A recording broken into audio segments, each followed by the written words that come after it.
박, 탄핵의 절차와 내용 모두 문제. 박 대통령의 탄핵 심판에 대한 답변서가 오늘 공개됐습니다. 박 대통령은 국회 탄핵 소추가 절차와 내용 모두 문제가 있다고 밝혔습니다. 네, 박근혜 대통령의 탄핵 답변서 내용 무엇일까요? 저희가 간단하게 좀 정리를 해봤습니다. 자, 먼저 화면을 보시면요.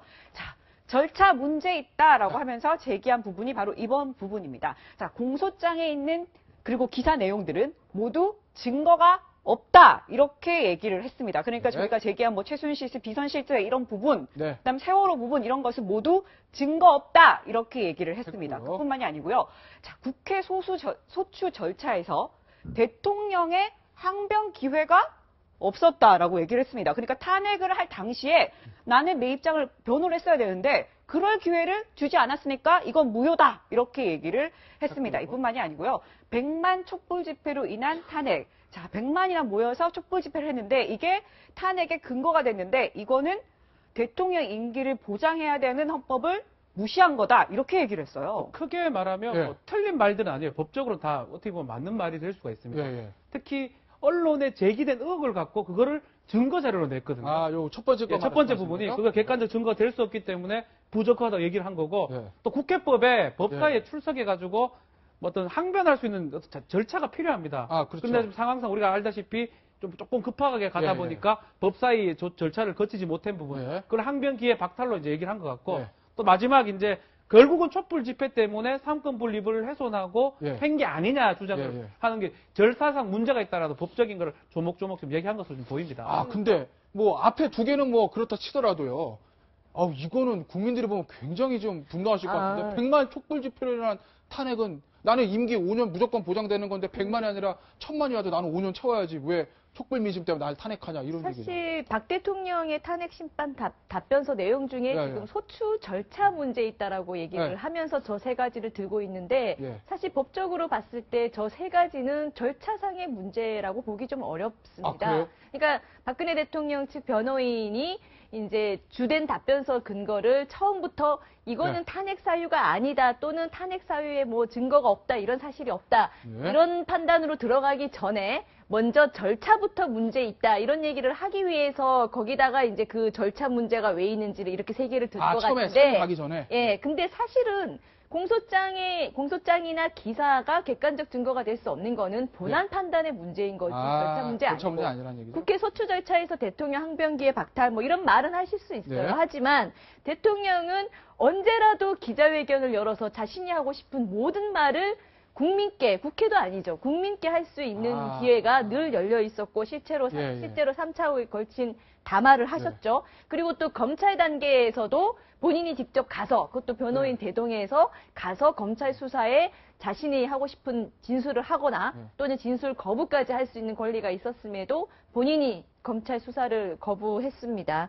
그리고 또 100만 촛불 집회로 인한 탄핵 이건 이제 대통령 임기 보장 무시 이런 내용 자체는 탄핵 소추 절차에 문제가 있다는 그 분류에 들어가기에 어찌 보면 적합하지 않은 그래요? 주장입니다. 네, 저는 그래서 특히 아까 강 변호사도 말씀하셨지만 이 부분이 정말 좀 의문인 게 국회 소추 절차에서 대통령 그러네요. 항변 기회를 박탈당해 대통령이 자신의 입장을 변론할 기회를 박탈을 당한 게 아니라 국민이 못 들은 거 아니에요? 법적인 문제죠. 국회법상의 법사위에 가서 이제 얘기할 수 있는 그 기회를 얘기하는 겁니다. 근데 지금 말씀하신 것처럼 이제 형식적으로는 그걸 박탈한 건 맞지만 실질적으로 봤을 때는 얼마나 많은 기회를 줬습니까? 실질적인 기회는 있었다. 담화도 엄청 하셨고 예, 했기 예. 때문에 저거를 갖고 어떤 항변 기회가 없었다라고 얘기는 어렵기 때문에 예. 뭐 각하가 되거나 그러지는 않을 거라고 지금 보입니다. 오히려 우리 국민들이 사실은 답변 기회를 못 들은 거죠. 그러네요. 3차 담화 때 이야기하셨지 않습니까? 그때 질문을 하니까 조만간 내가 질의 답변해서 그런 기회를 가지겠다라고 이야기를 했지 않습니까? 그렇죠. 네. 근데 그 뒤로 안 가졌잖아요. 그렇죠. 그리고 검찰에서 그렇게 수사 오라고 했는데 안 갔지 않습니까? 그렇죠. 그걸 안 받았고. 예. 그러니까 대통령이 3차에 걸쳐서 어떤 담화문을 발표했는데 충분히 그 시간대에 기자회견 소집해서 충분히 이야기를 할 수 있는데 안 했지 않습니까? 근데 그걸 지금 대통령은 항변기에 와서 말할 기회를 안 줘서 못했다? 이거는 좀 제가 적반하장 같아요. 자, 또 계속 있습니다. 계속 나옵니다. 오늘 계속 있어요. 탄핵 소추 이제 사유가 문제 있다. 첫 번째. 이게 여러 가지 너무 많아가지고 저희가 시청자 여러분들 좋아하실 것만 딱 골라가지고 이렇게 CG를 만들어 봤습니다. 헌법 법률 위배 행위는 모두 사실이 아니다. 이건 뭐 그렇다 치고요. 두 번째 거. 세월호 사고 당시 나는 피해자 구소에 최선을 다했다. 그리고 나는 중앙안전대책본부까지 나가서 현장 지휘를 했어. 그런데 왜 이게 생명권 보장 의무 위반이냐라는 얘기를 했고요. 그 다음에 이겁니다. 왜 나만 갖고 그래? 이거 예전에 전두환 대통령 한 거 아닙니까? 역대 대통령 지인들의 사익 추구로 탄핵된 적이 없다. 야, 역대 대통령도 보면 지인들이 사익 추구하고 부패된 거 되게 많았다? 근데 그거 가지고 탄핵된 적이 한 번도 없어. 근데 나도 내 지인인 최순실이 부패한 거 아니냐? 근데 왜 나만 탄핵시키는 거야? 다음 역대 대통령도 이런 거 가지고 탄핵한 적 한 번도 없었는데 왜 나만 갖고 그래가 오늘 대통령의 얘기입니다. 이렇게 보시면 돼요. 그러니까 헌법 법률 위배 행위 모두 사실이 아니다. 그러니까 저거는 이제 워낙 사실은 헌법 위반이라고 해서 조항 위반 거기에 들은 것이 14개 조항입니다. 총. 그렇죠. 14개 많습니다. 조항이고 많아요. 법률은 또 뭐 5개 조항을 위배했다 이렇게 돼 있는데 네. 그 내용들을 보면 그 중에 이제 물론 기사를 가지고 끌어대서 이게 위반됐다 이렇게 얘기한 것도 있지만 검찰 공소장 내용도 있어요. 그러니까 그 있죠? 얘기는 검찰에서 조사한 결과를 토대로 이거는 위반됐다 이렇게 얘기하는 거거든요. 네. 그 중에 이제 모두 사실이 아니라는 거에는 저도 동의를 할 수가 없어요. 왜냐하면 검찰 공소장에 보면 다 증거들이 나와 있는데요. 있죠. 그리고 정호성 전 비서관 휴대전화 녹취에도 있고 안종범 전 비서관의 전 수석에 사실은 다이어리인가 거기에도 다 기록이 돼 있어요. 그러니까 저 부분은 이제 일방적인 주장이고, 물론 세월호 사고 당시에 피해자 구조에 최선 다했으면 저거는 최선을 다했다고는 저는 생각하지 않지만 어찌됐든 간에 저거는 다툴 여지는 충분히 있습니다. 박근혜 대통령이. 왜 그러냐면 세월호 사고 당시에 예를 들어서 박근혜 대통령이 현장에 가서 직접 구조를 해야 되는 입장은 아니기 때문에 그러니까 저거는 다툴 여지는 있다. 그러나 또 그 밑에 거 요거. 역대 대통령 지인들의 사익 추구로 탄핵됐으면 저걸 간단하게 얘기하면은 역대 대통령 중에 대통령이 직접 이런 문제에 본인이 직접 관여된 경우가 없었어요. 그렇지 않습니까? 박근혜 대통령 본인이 직접 관여돼 있어요. 다른 대통령은 그러면 대통령 모르게 다 대통령 모르게 예를 들어서 50대 따지면은 전두환 전 대통령의 동생 전경환 씨가 무슨 새마을운동 비리 어쩌고 했죠. 거기에 대해서 전두환 대통령이 실제 그 문제에 관해서 보고를 받은 적이 없어요. 다만 나중에 의혹이 제기되니까 왜 흔히 본인이 이제 불러서 한번 물어본 적은 있지만 본인이 그 비리에 직접 개입한 적이 없는데 다른 분들도 마찬가지고 예를 들어서 김대중 전 대통령도 아들들 비리에 본인이 직접 개입한 건 없어요. 그렇죠. 예를 들어서 이 건을 여기다 줘라 이렇게 얘기한 적 없거든요. 이명박 대통령도 그 이상득 국회의장 이명박 대통령도 마찬가지죠. 물론 실질적으로 있었는지 모르겠으나 지금 검찰이 조사한 것만 놓고 보면 본인이 직접 개입한 적은 없는데 박근혜 대통령은 본인이 지금 여러 분야에 다 개입하고 있어요. 그런 점에서 저 주장이 너무나 일방적이다 이렇게 얘기하겠습니다. 네, 지금 다음에 또 하나하나 지금 다 콕콕 집어서 지금 자신의 입장을 얘기를 하고 있는데요. 자, 연설문 유출에 대한 입장을 무엇일까? 바로 이렇게 얘기를 했습니다.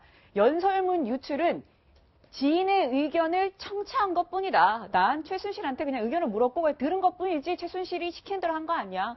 이렇게 얘기를 했습니다. 어떻게 왜 하필 최순실한테만 물었습니까? 다른 사람한테 물으면 안 됩니까? 그렇군요. 그게 사실 문제가 되는 거잖아요. 대통령이 당연히 국정 전반과 관련해서 여러 사람한테 의견 청취할 수 있죠. 의견을 물을 수 있고 전직 국회의장이라든지 사회원들 다 물을 수 있습니다. 다 안 묻고 왜 하필 최순실한테만 묻냐 이거예요. 아무런 직책도 없고 아무런 공식적인 직함도 없는 분한테만 의견을 듣고 수정을 했다. 이게 문제가 되지 않습니까? 나머지 국회의장들 이분들 다 그래도 사회적으로 검증된 분이고 나름대로 또 국회에 선출된 분이고 대통령이 당연히 의견을 들을 수 있죠. 그 많은 점심과 저녁을 왜 그분들하고 하지 않고 왜 유일하게 최순실만 들어놓고 그 사람한테만 이야기를 들은 왜 강남 아줌마한테만 했냐. 그러니까 그거 자체가 문제가 되는 것이 아니겠습니까? 왜 아무런 권한이 더군다나 특히 공직계에 있던 이 국가 중요한 문서를 왜 사적인 사람한테 유출해서 그 사람이 수정을 하게 하고 이거는 분명히 현행법 위반이 아니겠습니까? 그러면 그 문건을 다 아무나 줍니까? 국가 기밀을? 그러니까 왜 최순실한테만 줬냐 이거예요. 그게 문제가 되는 것이지 지인에게 의견을 청취했다? 이건 또 국민들이 얼마나 있을까요? 이 박근혜 대통령 쪽에서 연설문 얘기를 자꾸 하는 이유가 연설문이라는 단어로 박근혜 대통령이 저지른 이 엄청난 공무상 비밀 누설죄를 자꾸 톡소하기 위한 방편으로 연설문 얘기를 자꾸 한다고 생각합니다. 지금까지 최순실에게 정호성을 통해서 또는 다른 방식으로 해서 최순실에게 넘어간 파일만 수백 개에 달하고 그 안에는 연설문뿐만 아니라 인사자료, 뭐 국무회의 많아요. 관련 자료, 박근혜 대통령이 해외 순방 일정, 아베 총리와 심지어 전화한 내용 등 관련 자료들이 굉장히 많이 나갔다고 검찰에 따르면 나타나 있거든요. 예. 그 부분을 어떻게든 축소하려는 의지를 아직까지 보이고 있다. 이런 생각이 드네요. 이런 얘기도 있습니다. 대통령이 맨날 그 대국민담한테 이런 얘기 하지 않았습니까? 나는 사심 없이 한 일이고 밑에 사람들이 한 거야. 밑에 사람 관리 잘못한 죄밖에 없어. 라고 얘기를 해왔는데 그게 오늘 답변서에도 고스란히 들어있습니다. 나는 사익을 취한 바 없다. 이거 최경환 의원도 이렇게 얘기했어요. 예? 최순실 사익 주고 난 몰랐어. 아랫사람이 한 거야. 난 몰랐고 관리 잘못한 죄밖에 없어. 그리고 최순실의 책임인데 그걸 나한테까지 문제를 삼으면 이건 연좌제다. 야, 헌법에 연좌제 금지하는데 최순실 책임이 대통령에게 이어지는 연좌제야. 나는 몰라. 최순실만 잘못한 거야. 이 얘긴데요. 연좌제는 뭐 다 알다시피 가족끼리 적용되는 게 연좌제고 뭐 관계가 없는 사람에게 연좌제가 적용되지는 않기 때문에 저 얘기는 아마 답변 자체도 좀 부족한 게 아닌가. 지금 최순실한테 책임을 묻는 게 아니고 최순실 공소장에 있는 대통령이 기재됐던 대통령 책임을 묻는 내용이기 때문에 그 부분 답변은 조금 부적절해 보이고 많은 답변들을 아마 할 겁니다. 뭐 앞으로 탄핵 심판이 되게 길어질 건 뻔한데 저 모든 걸 다투긴 다투어야 되는데 사실은 일정 부분은 맞는 부분도 있고 일정 부분은 또 계속적으로 또 추적해봐야 될 부분이 있기 때문에 탄핵 재판이 오래 걸릴 거라고 저는 예상합니다. 아유, 그렇겠죠. 오래 걸릴 것이다. 이런 얘기 하셨는데 여기서 끝나는 게 아닙니다. 이제 기업들의 재단 출연과 관련해서도 입장을 밝혔는데 그거 좀 예상이 됐었습니다. 보시면 자, 기업들에게 강제 재단 출연을 요구한 바 없다. 그리고 기업이 받은 돈은 뇌물이 아니다. 이거는 이렇게 얘기를 했는데 이 부분 보고 좀 저희가 놀랐는데요. 자, 이 KD 코퍼레이션 아닙니까? 이 최순실 씨의 그 정유라 씨 친구의 친구의 아버지가 하는 그러니까 회사죠. 운영하는 회사죠. 거기 이제 현대차에 납품을 할 수 있게 좀 해달라라고 얘기를 한 부분, 그 부분을 박 대통령이 지시를 했다 이런 얘기가 이 나왔는데요. 부분은 좀 많이 걸릴 공관성장인가요, 이거? 나머지 부분들은 증거가 없어서 공장에 잘 안 나옵니다. 근데 이 현대차 납품 부분은 금액은 비록 작지만 이게 최순실 씨가 자백을 하는 바람에 정확하게 다 나오다 보니까 그렇죠, 나왔죠. 이게 다 걸린 부분입니다. 그렇죠. 근데 그 부분에 대해서 대통령이 이렇게 얘기를 했습니다. 걸렸으니까 그렇게. 네, 이 부분에 대해서 중소기업의 어려움을 해결하라고 지시를 한 거다. 이렇게 얘기를 했습니다. 공정성장, 공정민주화. 그래, 좋은데. 자, 그럼 다른 중소기업의 어려움도 해결해 주셨으면 얼마나 좋겠어요. 그러면 아마 훌륭한 대통령으로 칭송을 받았을 텐데. 자, 최순실 씨로부터 부탁을 받아서 자, 자기 딸의 그 친구의 아버지 회사예요. 그렇게 돼서 거기에다가 하고 최순실 씨는 그걸로 인해서 사실은 사익을 추구했어요. 최순실 씨가. 자, 그러면 그거를 대통령이 대행해 준 거잖아요. 대행해 준 거죠. 그 대행해 줬을 때 어떤 일이 벌어졌을지 대통령은 충분히 알았을 거죠. 그렇지 않습니까? 그러니까 최순실 씨한테 이익을 주도록 그 박근혜 대통령이 앞장서서 했기 때문에 이 문제에 관해서 법률적 그 책임을 피할 수 있을 것이라 아마 대통령은 그렇게 생각 안 하실 거예요. 저는 아까 이 문제에 대해서 박지훈 변호사 언급이 가슴에 딱 와닿습니다. 걸렸으니까 그렇게 말하죠. 나머지는 안 걸려가지고 아주 애매하게 말하는데 걸린 부분은 방법이 없거든요. 방법이 없어요. 저렇게 해명하는 걸로 보입니다. 자, 이제 박근혜 대통령의 답변서 얘기 많이 봤으니까요. 여기서 박근혜 대통령과 한 쌍을 이루고 있는 최순실 씨 얘기 우리가 안 하고 지나갈 수 없죠. 최순실 씨의 현재의 심정, 저희 채널의 단독인데요. 잠시 보실까요? 촛불 집회가 공포스럽다. 한번 그렇겠죠. 이 촛불 집회 때문에 대통령 탄핵되고 본인도 지금 그렇게 된 거 아니겠습니까?